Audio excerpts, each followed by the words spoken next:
Recently, we got our first look at the new enemy of Black Ops 7 Zombies, plus a closer look at the original characters that now gives us a pretty good idea at the direction of the game, and using what we've seen with the Gamescom reveal combined with the prior leaks and a small bit of theory crafting to connect the dots, we can make a very good prediction for the storyline of Black Ops 7 Zombies, not just at launch, but the DLC maps, what they will entail and how they'll be connected with each character. But before we get ahead of ourselves, let's talk about what we saw. I won't talk too much on features or announcements that aren't relevant to story here. I'll link the video I made on that on screen and in the description if you are interested. For now, we are going to take a look at the small tidbit of the intro cutscene we saw at the end of the Direct. I'll play it now.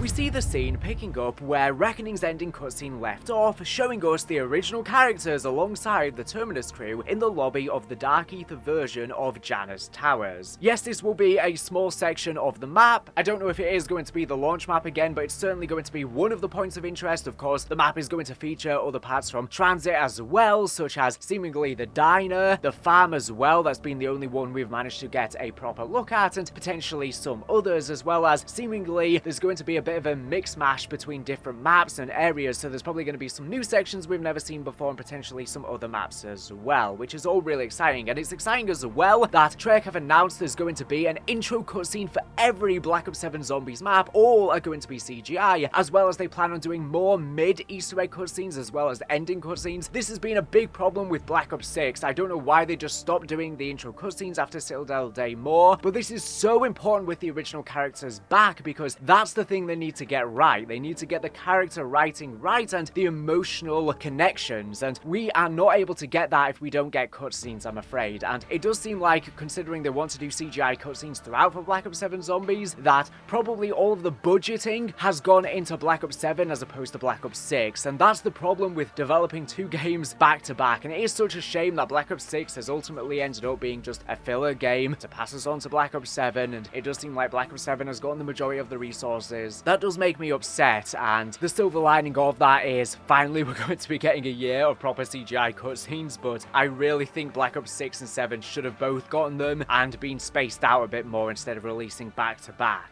Now, before I continue explaining the intro cutscene teaser, I first have an awesome service to share with you that'll be perfect for Black Ops 6 and moving forward into Black Ops 7. Enjoy.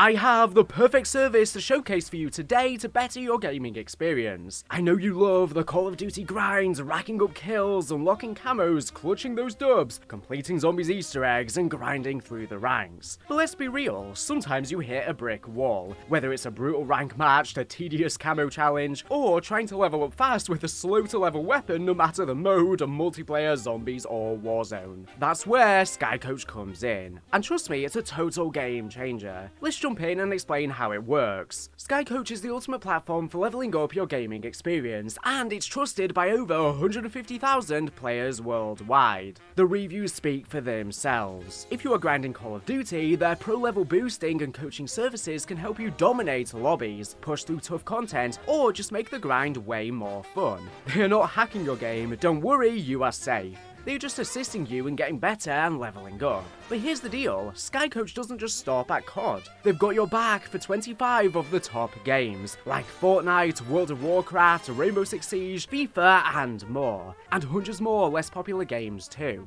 So no matter your niche, whether you are a COD diehard or dipping into Fortnite for some Battle Royale action, Skycoach has pro players ready to guide you. Let's show how easy their website functions. Simply navigate to skycoach.gg, clean, fast, and super easy to use. Since we're all about Call of Duty, let's head straight to the COD page. You can see all of the boosting and coaching options right here. The left tab showcases the game. If we click Black Ops 6, since it's the latest one, you can see the prices are clear, service buttons are simple, and the features straight to the point. It's easy for you to select what you want. You can level up weapons, they can even help you complete zombies Easter eggs if you are struggling. So simply choose your service, get matched with a top pro, track your order in real time, enjoy your rewards. Skycoach makes gaming stress-free. The coaching comes from high-ranked pros who know the game inside and out. So you are learning from the very best. Plus, it's safe, private, VPN protected, and if your order doesn't go through, they've got instant refunds, as well as their customer service is available 24/7. That's the kind of reliability we need when we are grinding for that next prestige or sweating in Warzone. So if you are ready to level up your Call of Duty game or crush it in Fortnite and beyond, hit up Skycoach at skycoach.gg and use my promo code TGR10 for 10% off your order.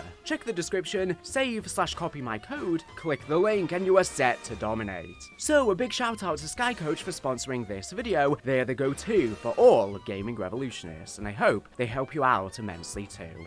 But the Reckoning cutscene is literally just going to be following on directly in the intro cutscene for the Black Ops 7 Zombies launch map that we still do not know what the name is yet. It's going to be heavily TranZit inspired, but not TranZit directly. There's going to be points of interest from TranZit, but it's not going to be exactly the same. Set fully in the dark ether, it's probably going to be similar to Revelations, where it's kind of a bit of a mishmash of broken bits of different maps linked all together, due to the multiverse getting catapulted into the dark ether at the ending of Tag the Totem. And this probably explains why the cliffhanger of Reckoning's ending cutscene, where the original characters are introduced, does feel so jarring and shocking, and it comes as such a surprise. Richtofen just says welcome to the party. Welcome to the party. We don't really know what's going on. Well, as it turns out, the reason it came across so jarring is because it literally is just a small snippet of the Black Ops 7 Zombies intro cutscene. I learned long ago that sometimes only the cursed survive. It starts off showing us the original characters alongside the Terminus crew in the lobby of the Dark Ether version of the Janus Towers. Like I said, we hear footsteps approaching and see skulls dangling from a cage and smoking being carried by someone. This mysterious person walks up to the characters and all we see are spiked spurs coming off of his boots. The cutscene then cuts to black. The first thing to note here is that it's clear the ending cutscene we saw in Reckoning was, as I say, the first few seconds of this intro. And it's clear the next thing to happen is the new characters entering the scene. So whatever kicks off the plot, the new character is going to be central. So let's start with them. I think we can make a pretty logical guess here. Let's roll back to Modern Warfare Zombies' ending. In it, we see Ava Jansen pulled into a mirror during her trip to Liberty Falls and into the dark ether. And while the hand that grabs her looks to be a rotten zombie hand in a sleeve similar to Samantha's jumper, we get a look at the silhouette of a figure who is potentially the real one behind this a few moments prior. This silhouette shows a tall, shadowy figure wearing a brimmed hat.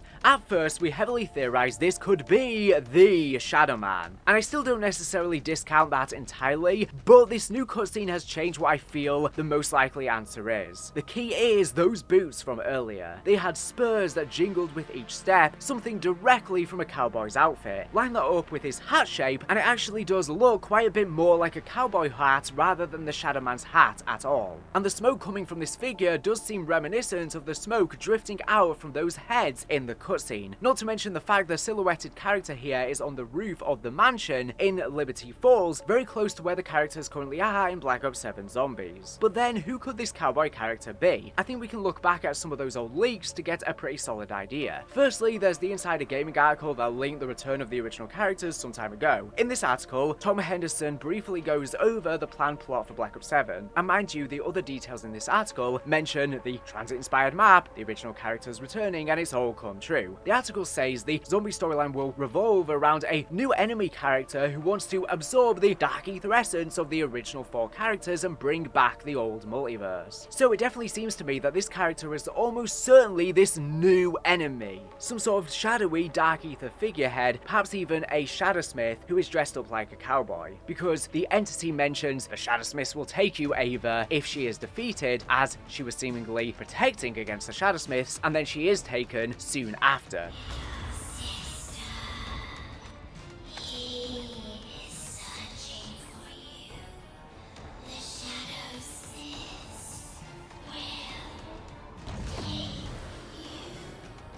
So potentially this Warden character is working for the Shadowsmiths. I think so. Tom Henderson, the person behind the article we were just discussing, actually posted something pretty cryptic on Twitter some time ago. Milo had posted about Brutus / the Warden from Mob of the Dead returning in Black Ops 6 as a Vault Edition skin, and Tom Henderson quoted with the following: "For SEO purposes, definitely continue to call him Brutus. The Warden is going to be someone else entirely. Wink." So this seems to imply there's another character in the future called the Warden. I suspect, considering they imply in the Black Ops 7 Directs that our characters are in prison in the Dark Ether, that this new cowboy character may just be this Warden Tom was talking about back then. But there's very little to go on about who this character actually is, so let's run down a few of the potentials. Now, it's been confirmed in the Call of Duty podcast, I'll play the clip from right now, that this is in fact going to be the main villain of Black Ops 7 Zombies, seemingly spanning out into the DLC as well. But the original crew has made a return, and obviously the Dark Ether has flung them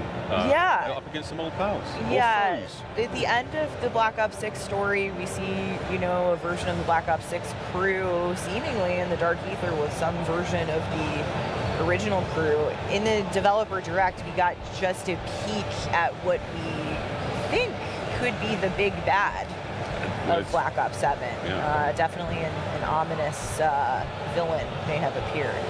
So honestly, right now, given their design, I'm leaning towards this being an entirely new character, because we've not seen many cowboy characters in the storyline so far. I mean, I guess we had the Steel Mountain Riders and Liberty Falls that then tied into the Bloodburner bike in Modern Warfare Zombies, but I don't think that really has anything to do with it. I guess we also have Jebediah Brown, the blacksmith who created the Pack-a-Punch machine with the help of the Keepers. I guess that's possible. I guess he could have gone into the Dark Ether and then mutated and joined some sort of faction, but he was never a sheriff. He was literally just a blacksmith. So again, I don't think that really makes sense. This seems like more of a sheriff character. Then there is the other potential of it being the literal warden that we saw before on Alcatraz that of course the Shadow Man tricked to ensnare the original characters, as well as the 4 mobsters, stuck in their cycles that eventually led to Richtofen's blood being harvested on Blood of the Dead. It does kind of make sense that it could be this warden, because the Shadow Man tricked him into believing he was the literal devil, Satan himself, and that he had to do his bidding to join the overlords, these demons, within the Dark Ether. So maybe after the cycle is broken, the warden gets plunged into the Dark Ether, maybe even recruited by the Shadow Man, although he would probably not exist anymore since the summoning key broke, but let's say he does, maybe he could have joined them as a faction, maybe he could have joined Dr. Monty if he got catapulted into the Dark Ether and been recruited by him, but I think those are less likely choices, especially considering we have Samantha's scarf seen on Reckoning that Samantha Maxis was wearing in the Firebase Z ending cutscene, but that would imply that Dr. Monty got defeated upon entering the Dark Ether because he somehow managed to lose his scarf. So honestly, if it is the original warden, I would think that maybe they got sent into the Dark Ether, but instead of the Apothecans joining or recruiting him, he might have joined some sort of new faction or something like that. But to be honest, I don't think it is the warden. I think it might be a new warden, a new sheriff, because the warden had nothing to do with, you know, old American Western culture. He wasn't a sheriff from the old times. He was the warden of Alcatraz, so it wouldn't have anything to do with this. So personally, I'm leaning on this being a new character and them having been in the Dark Ether for a very long time, which is why they probably want to restore the multiverse. And I think they might have a connection with Dr. Monty or the Shadow Man, but might not necessarily be them. As I mentioned before, they are actually carrying these 2 cages with skulls in. Now, I've seen some people saying there is a bullet hole in the skull, so they think maybe this could be the skull of Ultimus Richtofen after Nikolai shoots him in the Tag to Toen ending, or I guess even potentially the skull of Nikolai, considering Samantha Maxis as a child shot him and maybe he's collected the head. Potentially it could be the skull of Dr. Money if he did in fact die, and that's why he lost his scarf, and if he's holding another one, that could be the Shadow Man's head, even though he really should be dead. That is definitely possible. Or potentially maybe it could be the literal warden, but from a different universe that we never got to see, because of course there was the multiverse before. Just like we're playing as new versions of the original characters, could this be a new version of the warden, where he has more Western roots instead? Now, I do believe that this warden character is the exact same person as the Great Voice, Panos' mysterious contact, so clearly they go by many different aliases. And in fact, if we look at Ava Jansen's mirror where he appears, it does seem like he's carrying those skulls in his hands. You can't really see because of all the black smoke, but that's definitely well possible. But maybe these ashes are prima materia, and considering he wants to restore the multiverse, he could be literally formed out of the ash of the old multiverse. There's so many different interesting angles that this could go, but let's jump into the Warden's goal.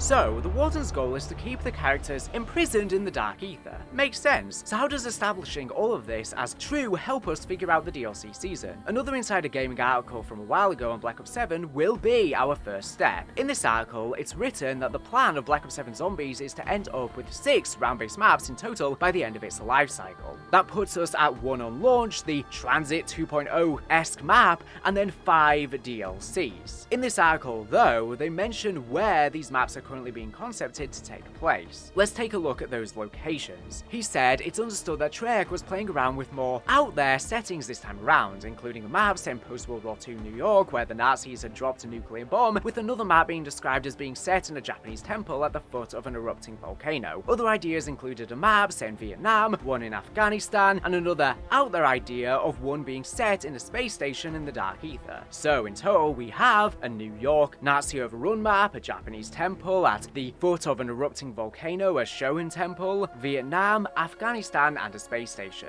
Now it is very well possible that when he listed 6 maps he accidentally excluded Dead Up's Arcade 4, and so there may be the traditional 4 DLCs. I'm not exactly sure. Treyarch have announced that we're going to be getting survival maps for the very first time, which is honestly some of the best news that we've gotten for Black Ops 7 Zombies, but there's only going to be farm on launch, so I would assume that other points of interest from this TranZit-esque map will be released as survival maps post-launch, as they have said, but also survival map sections from the DLCs as well. This is going to be a great way to fill out content, and it means that we're probably going to get a new Zombies map every single season. Some may just be these survival maps, but it may also mean that some seasons we might get a new main map and also survival maps, to be honest. We could literally get more than one map, maybe at the start and also in Reloaded, so that has me really excited. This game might have more content than ever before, even if the story doesn't hold up. And this also means that we shouldn't really get situations like Liberty Falls or The Tomb, where these are very small, basic maps that just feel like filler for the storyline, because you're going to be able to get those experiences with the survival experiences, but the main thing to move the storyline forward is still going to be the main DLC maps. Now, taking these map locales and combining them with the Elite's plot we just went over, and now getting a look at the new versions of the original characters, we can revisit a theory I made quite a while ago, all the way back at the beginning of the year. I think I was really the first person to bring it up, but this time we can be much more confident it's true. I've seen the theory flowing around a lot lately. It's crazy how long I've been speaking about this. I think that Black Ops 7 is actually going to play out as a mirror to Black Ops 3, where we go to reflections of the different original characters' home universes and collect their essence to keep the Warden from getting it instead. If that ends up being his actual name, by the way, is uncertain. Obviously it's just a leak, it could be his code name, maybe he's going to have another name or just be referred to as the Great Voice or have many different names. But let's get into how this will be a new Black Ops 3. Welcome to the party, meat sacks! Wait, how the hell do I know that?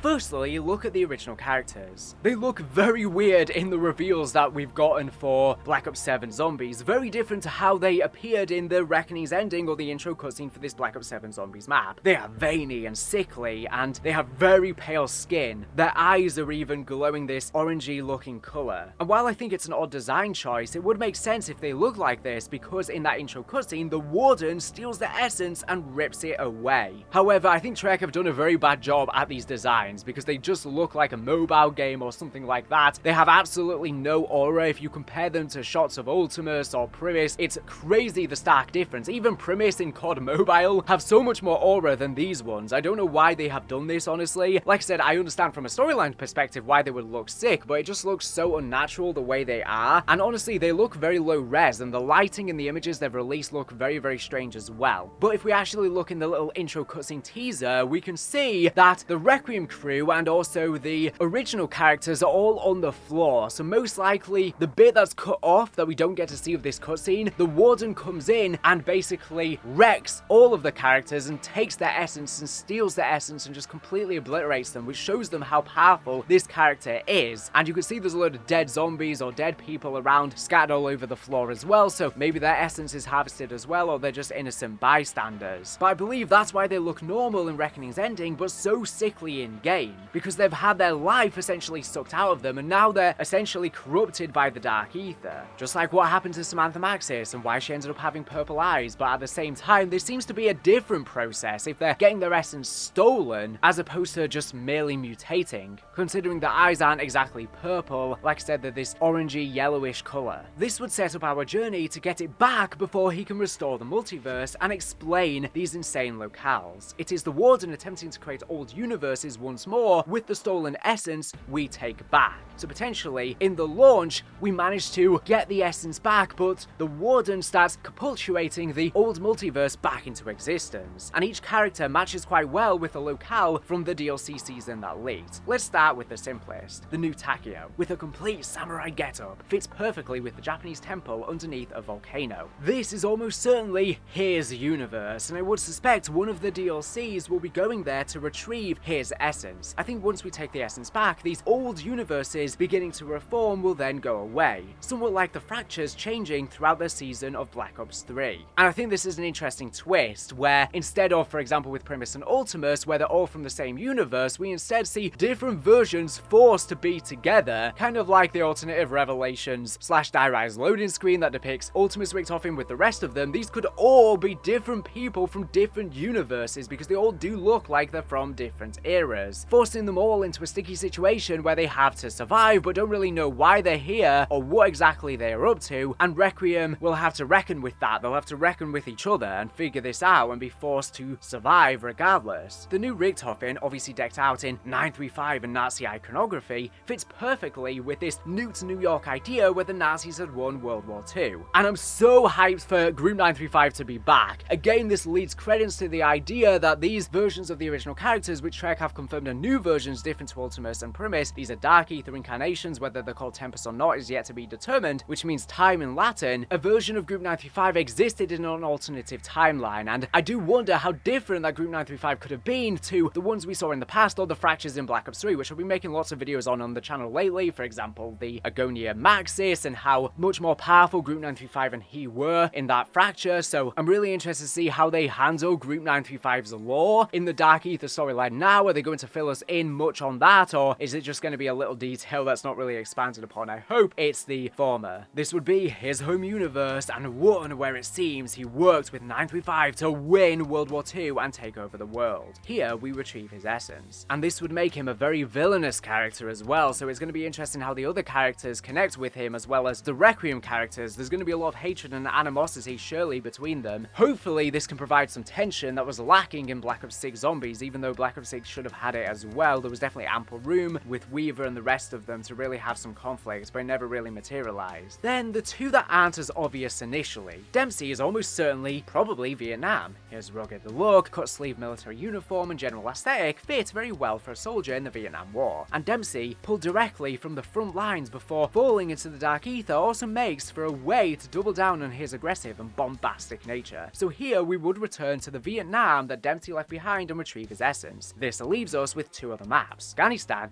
and a space station. In my prior theory, I had posed that perhaps one of the maps was cut, likely either Vietnam or Afghanistan, and the other of those two was for Dempsey, because after all this is just a leak coming from a feedback session, so these are just concepts, we don't know if they've actually materialized. This would leave Nikolai as the space station, and his nature as a pilot would be reinterpreted into a cosmonaut, explaining why he still has the goggles similar to Primus Nikolai, but this time different. But having seen him now, we can tell that's not the case, and taking these leaks more seriously also means we have to remember there are 6 maps total, so it seems none of these maps are cut. So then one map would be for Nikolai, and one would be for a big finale. I think the space station is a far better finale locale, just because of its epic nature, for example Moon being the climax of Black Ops 1 Zombies, and this is something I initially suggested as well. So how could Nikolai connect to Afghanistan? I suspect he may have come straight from the Soviet-Afghan War. This would mean the Afghanistan conflict, which was one of the last major conflicts of the Soviet Union, and one where they would eventually give up and lose via attrition. This could be the last place Nikolai was before being sent to the Dark Ether, so he would return to Afghanistan and retrieve his essence, and once we complete all 4, would have stopped the Warden's initial plan. And honestly, it looks like shit in these images, so obviously Ultimus Nikolai imagined his 9+ wives. He never actually had them after the death of his first wife and the trauma of that, so I'm wondering if this version of Nikolai actually had 9 divorced wives, or a load of divorced wives, and that's why he looks so shitty, to be honest, especially compared to his previous incarnation, or maybe he's just traumatized from his war efforts. With all this in mind though, how will Black Ops 7 Zombies end?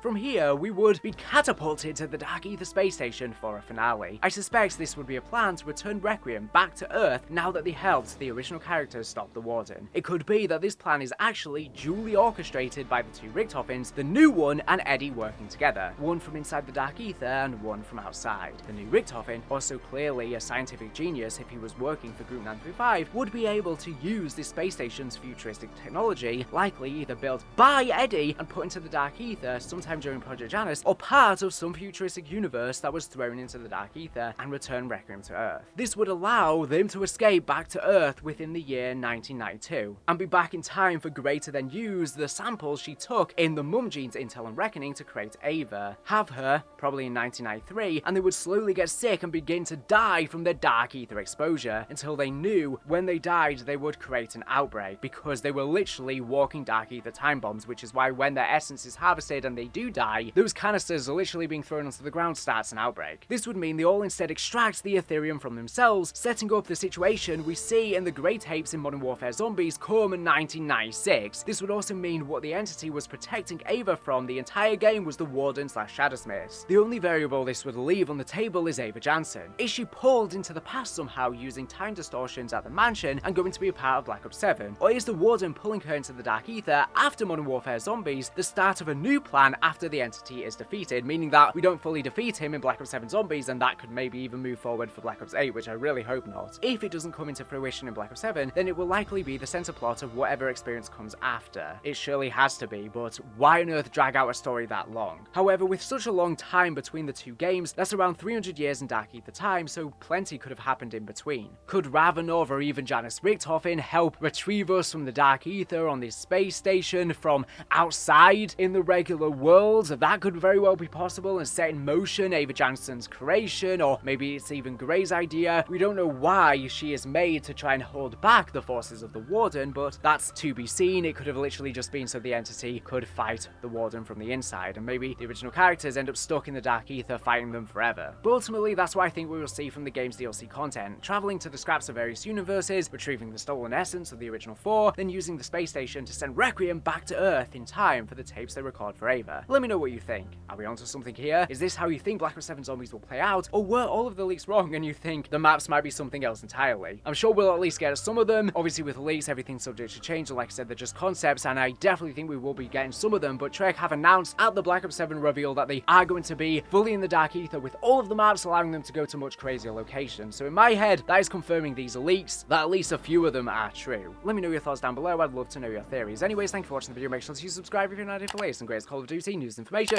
So anyways, thank you for watching, and bye.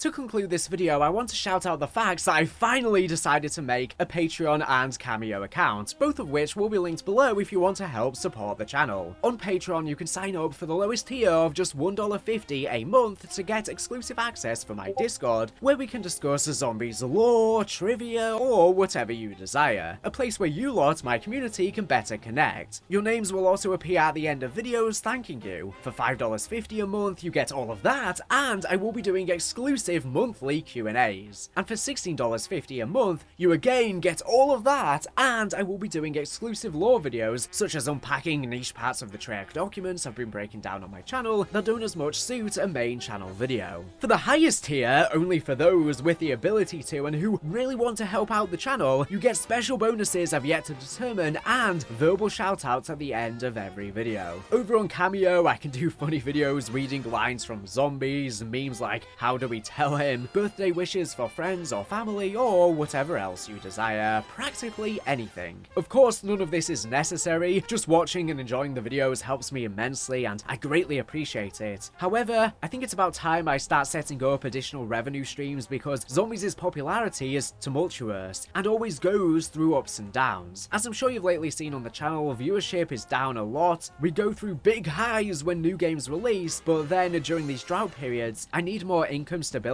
so I don't have to worry as much about it and I can focus more on improving the quality of the content. My highest quality videos are not always the ones that best please YouTube algorithms. So instead, this way I can produce my best work knowing I don't have to think as much about how well the content's going to perform. So if you'd like to support me on Patreon for exclusive content or would like a simple Cameo message, you can do so to further support me via the links below, but only if you can afford it and you actually want to help me. Don't feel like you are forced to, don't worry, I'll survive. It would just help relieve some of the pressure during inconsistent periods on the channel so I don't have to solely rely on AdSense revenue and still maintain the sheer quantity and quality of content that I put out. Obviously I pump out literally a boatload of content and some of these are absolutely crazy projects over hour-long videos, so it's a lot on my plate, especially when these videos don't perform particularly well. And I've not been doing many sponsorships lately to help supplement revenue either, so it would greatly help. Thank you for any generous person once again who does kindly support the channel. It means the absolute world and will really help keep this boat afloat.